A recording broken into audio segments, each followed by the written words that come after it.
नमस्ते बच्चों, कैसे हो? बढ़िया हो? चलो ठीक है, बढ़िया हो गए आप लोग। चलिए, आज का हमारा जो टॉपिक है बेटा, आज का हमारा जो टॉपिक है वो कुछ ऐसा है, चार्जिंग बाय इंडक्शन। क्या है? चार्जिंग बाय इंडक्शन है। अब वो चार्जिंग बाय इंडक्शन क्या है, इसको समझाने से पहले अब मैं एक चीज़ बात करूंगा, किसकी? मन की। मैं किसकी बात करूंगा? मन की। और मन की क्यों कर रहा हूं? क्योंकि मेरी समझ में जो है मन इक्वल टू इंडक्शन है। देखो भाई, इसका किताबी ज्ञान कुछ नहीं है, मन इक्वल टू इंडक्शन किताबी ज्ञान कहीं नहीं है, इसीलिए मैंने बोला है मेरे हिसाब से। अब मेरे हिसाब से मन इक्वल टू इंडक्शन क्यों है, इसके बारे में हम बाद में बात करेंगे। बाद में क्या, आज ही बात करेंगे। बट अभी कुछ और चीज़ें बात करेंगे, मन के बारे में हम बात करेंगे, फिर इंडक्शन के बारे में बात करेंगे, और फिर आप खुद ही समझ जाओगे कि मन इक्वल टू इंडक्शन क्यों मैंने कहा। अब देखो यार, मन की क्या बात है? मन की बात ये है कि भाई आपके फ्रेंड्स ने कहीं गए थे घूमने, वो आए और उन्होंने क्या बोला, यार कल मैं क्या गया, डोमिनोज में। कहाँ गया था? डोमिनोज में गया था, या कहीं भी यार उस दुकान पे गया था, बड़ा अच्छा पिज्ज़ा बनाता है। स्पेलिंग सही है ना पिज़्ज़ा की? स्पेलिंग में कंफ्यूजन रहता है बेटा, कोई बात नहीं। तो बहुत बढ़िया पिज़्ज़ा बनाता है, डबल जेड होता है, ठीक है ना? पिज़्ज़ा, बहुत बढ़िया पिज़्ज़ा बनाता है, बड़ा टेस्टी पिज़्ज़ा था। अब भाई हुआ क्या, सामने वाला बोल रहा है कि पिज़्ज़ा बहुत टेस्टी बनाता है, या उसका चाट बहुत अच्छा है, उसका फुल्की बहुत अच्छा है, उसकी ये डिश अच्छी है, उसका फलाना अच्छा है। और भाई हमारा क्या होता है, मन उसको मन भाग करने लगता है कि यार हम भी खाएंगे। क्या हुआ? हमारा मन करने लगता है कि हम भी खाएंगे। क्या हुआ? उसने आपका हाथ पकड़ के बोला था कि यार तू भी पिज़्ज़ा खा ले, तुम्हारे मन में ज़बरदस्ती उसने मन में एक भावना जगाई थी कि तुम्हें पिज़्ज़ा खाना है। नहीं, बस उसकी बात को सुन के तुम्हारे मन में पिज़्ज़ा खाने की इच्छा जगी। इसी तरह दूसरा एग्जाम्पल अगर हम बात करें, दूसरी बात अगर हम करते हैं, तो भाई अगर घर में दो भाई हैं, या दो भाई बहन हैं, या दो सिबलिंग्स हैं, सीधी सी बात है, दो सिबलिंग्स हैं, और उन सिबलिंग्स में अगर हम देखें तो भाई एक पढ़ाकू है और एक मस्ती वाला होता है। और ऐसा होता भी है कि अगर दो से ज़्यादा भाई बहन हैं तो उसमें एक आध पढ़ने वाले होंगे और एक आध मस्ती करने वाले ज़्यादा होते हैं।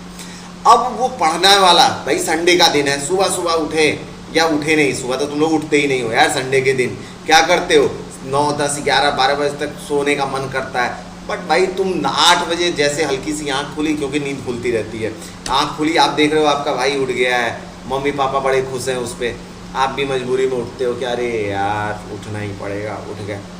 अब आप जब गए फ्रेश होके आ रहे हो तो वो देख रहे हो कि नाश्ता वास्ता करके आपका छोटा भाई तो पढ़ने लगा, पर आपका पढ़ने का मन नहीं कर रहा है। भाई मत पढ़ो, 15-20 मिनट, आधे घंटे बाद, 1 घंटे बाद घूम घाम के आए, फिर देखे ये पढ़ रहा है छोटा वाला भाई, फिर गए कहीं घूम के।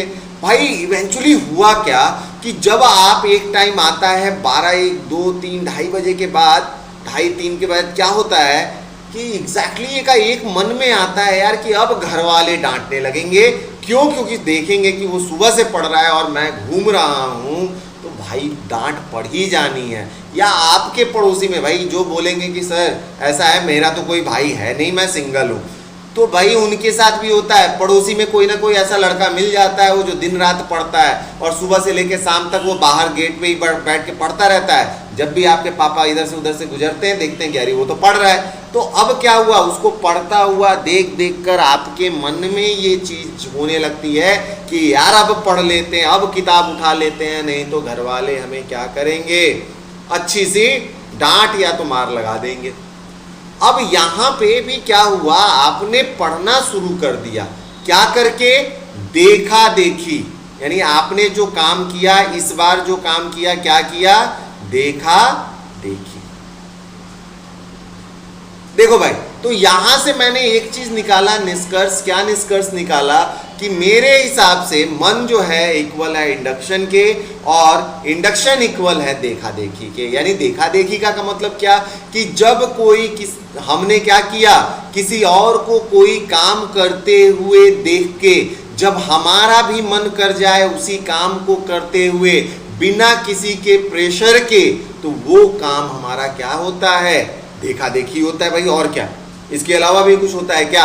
मेरे फ्रेंड ने भाई महंगी गाड़ी खरीदी, अब हम भी चले गए पापा से बोलने कि मेरे फ्रेंड ने महंगी गाड़ी खरीदी, हमें भी गाड़ी खरीदा। भाई दिलाओ, क्या तुम्हारा मन था गाड़ी खरीदने का? तुम्हारा मन था गाड़ी चलाने का? नहीं था। तुमने देखा कि तुम्हारे फ्रेंड्स के पास ऐसी गाड़ियां हैं तो तुम्हारा भी मन हुआ। ये है हमारा देखा देखी। क्लियर हुआ? अब देखो मन भाई देखा देखी हो गया। अब हमारा दूसरा जो है, अब हम आ जाते हैं अपने दूसरे टॉपिक इंडक्शन पे। भाई मेन मुद्दा ही यही है, हम तो इन दोनों तीनों को रिलेट कर रहे हैं। और ये तीनों को रिलेट क्यों कर रहे हैं? क्योंकि ये हमारे आम जन जीवन की भाषा है भैया। आम जन जीवन किसकी भाषा है?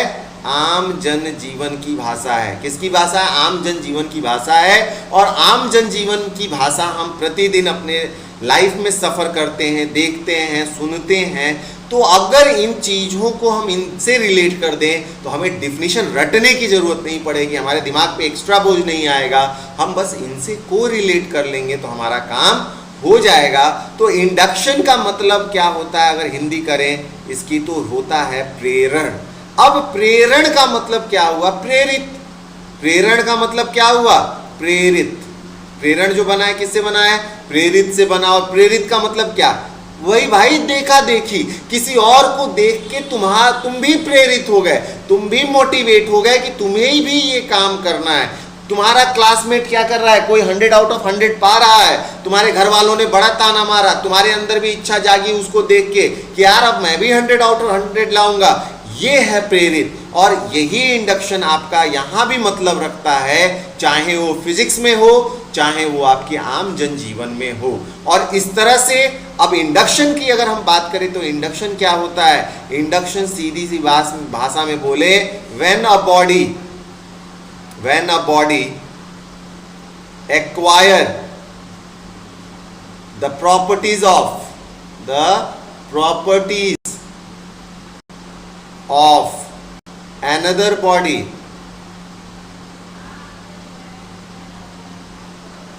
without coming in actual contact with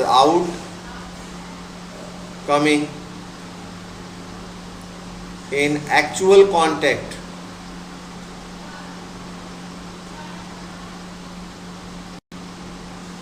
without coming in actual contact is known as induction. भाई ये क्या हो गया? ये हमारा हो गया। अब इसका एग्जांपल करें। देखो यार ये सिंपल सा इंडक्शन ऐसा नहीं है कि तुमने पहली बार पढ़ा है या पहली बार सुना है। इंडक्शन आपने सुना हुआ है। कहाँ पे सुना हुआ है? प्रतिदिन अपने घर पे। कहाँ पे? इंडक्शन स्टोव के नाम पे। कहाँ सुना है? इंडक्शन स्टोव के नाम पे। भाई इंडक्शन स्टोव में भी क्या होता है?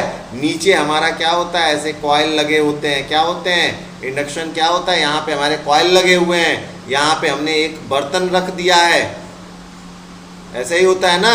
और यहाँ पे हमने क्या किया? जब यहाँ पे हमने एक बर्तन रख दिया, अब यहाँ बर्तन रखने पे क्या हुआ? क्या हमारा बर्तन हीटिंग कॉइल के संपर्क में आ रहा है?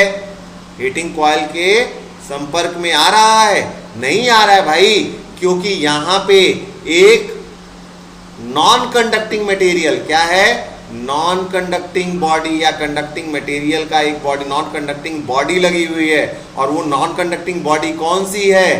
ग्लास की है। और ग्लास का हमें प्रॉपर्टीज पता है कि वो हीट को एक तरफ से दूसरे तरफ नहीं जाने देगा।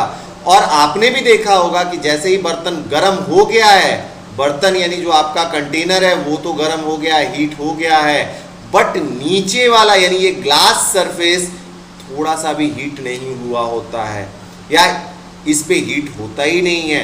अब ऐसा हुआ क्यों? यही फिनोमिना है भाई, क्या कि कॉइल को नीचे हीट होता हुआ देखकर एक फिर क्या हुआ, ऊपर का भी बर्तन खुद ब खुद इसके हीटिंग प्रॉपर्टीज को क्या कर रहा है, इसके हीटिंग प्रॉपर्टीज को एक्वायर करता जा रहा है। यानी क्या हुआ, ऊपर वाला बर्तन क्या हुआ, नीचे वाले कॉइल का, क्योंकि ग्लास मटेरियल है, वो देख रहा है भाई, देखा देखी चल रही है, तो उसने ऊपर वाले बर्तन ने भी क्या किया, उसके हीटिंग प्रॉपर्टीज को यानी हीट को एक्वायर करना शुरू किया। और इस तरह से एक टाइम आता है कि क्या होता है, इस पे रखा हुआ खाना हमारा पक जाता है, और इस वजह से इसको हम बोलते क्या हैं, इंडक्शन स्टोव बोलते हैं। यानी देखो, इंडक्शन ऐसा नहीं है कि पहली बार तुमने सुना है, इंडक्शन तुमने कई बार और सुना होगा, बट ये तुमने ध्यान नहीं दिया होगा। अब अगर हम आते हैं तो अब हम अपने असली प्रॉपर्टीज पे आते हैं, कौन सा, चार्जिंग बाय इंडक्शन वाले पे, क्योंकि हमने समझा दिया इंडक्शन क्या होता है, चार्जिंग बाय इंडक्शन पे हम आते हैं भाई। अब मैंने वो प्रॉपर्टीज समझा दिया आपको, कौन सी प्रॉपर्टीज समझा दी, इंडक्शन समझा दिया क्या होता है। अब वहां पे हमने प्रॉपर्टीज इंडक्शन की लिखाई थी, बट यहाँ पे अब हमें किसकी बात करनी है, चार्जिंग की करनी है। सो यहाँ से क्या हुआ, when a body get charged, when a body get charged, when it's come nearer to, when it's come nearer to, when a uncharged body कर लो, when a uncharged body get charged, when it's come nearer to a charged body, but not be in actual, but not be in physical contact.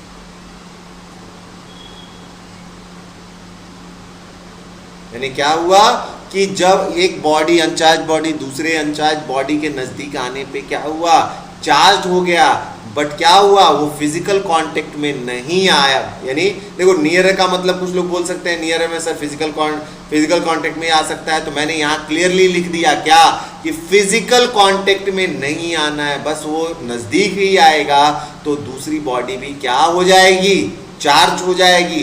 But यहाँ पे एक condition है, condition क्या है, opposite charge acquire करेगा।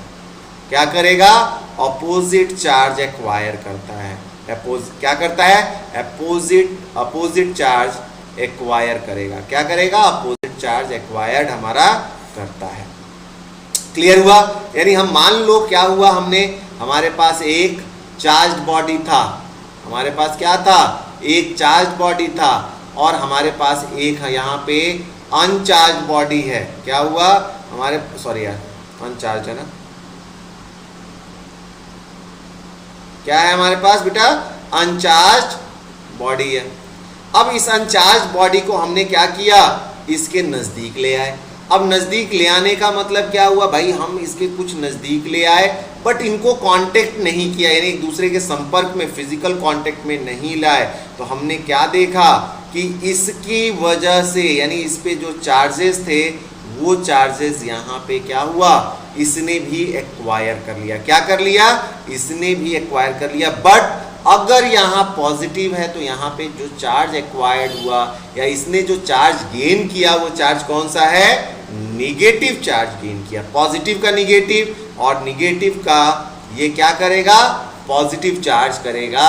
इकलौता यहाँ पे डिफरेंस ये होता है इंडक्शन में, बाकी इंडक्शन में कि वहाँ पे हमारा सेम हीट था तो हीट ही एक्वायर हो रहा था। यहाँ पे क्या है, यहाँ पे ये क्या कर रहा है, निगेटिव चार्ज है। अगर पॉजिटिव है तो निगेटिव चार्ज अगर आता है, और निगेटिव है तो दूसरे बॉडी पे क्या होता है, पॉजिटिव चार्ज आता है। उम्मीद है आपको चार्जिंग बाय इंडक्शन समझ में आया होगा। अगर आपको समझ में आ रहा है तो प्लीज़ चैनल को लाइक करिए, सब्सक्राइब करिए और अपने दोस्तों में भी शेयर करिए। अगर आपको कोई भी टॉपिक या कोई भी प्रॉब्लम आती है किसी भी टॉपिक में, तो आप कमेंट बॉक्स में हमें सेंड करिए, हम उस प्रॉब्लम को सॉल्व करने की कोशिश करेंगे। हाँ, ये मैं जानता हूँ कि मैंने अपने चैनल पे क्लास 12 की फिजिक्स को बहुत ही लेट अपलोड करना शुरू किया है, कोई दिक्कत नहीं, हम टाइम पे सिलेबस कंप्लीट कर लेंगे। अब तक मैंने छोटे मोटे वीडियोस डाले हुए हैं, बीच बीच के कुछ कुछ चैप्टर्स के वीडियोस डाले हुए थे, बट अब आपका क्लास 12 का कंप्लीट वीडियोस चैप्टर 1 से लेकर कंप्लीट 14th या 15th चैप्टर जो भी है आपके 12th में, हर एक चैप्टर को हम कवर करेंगे with numerical. Okay, thank you very much.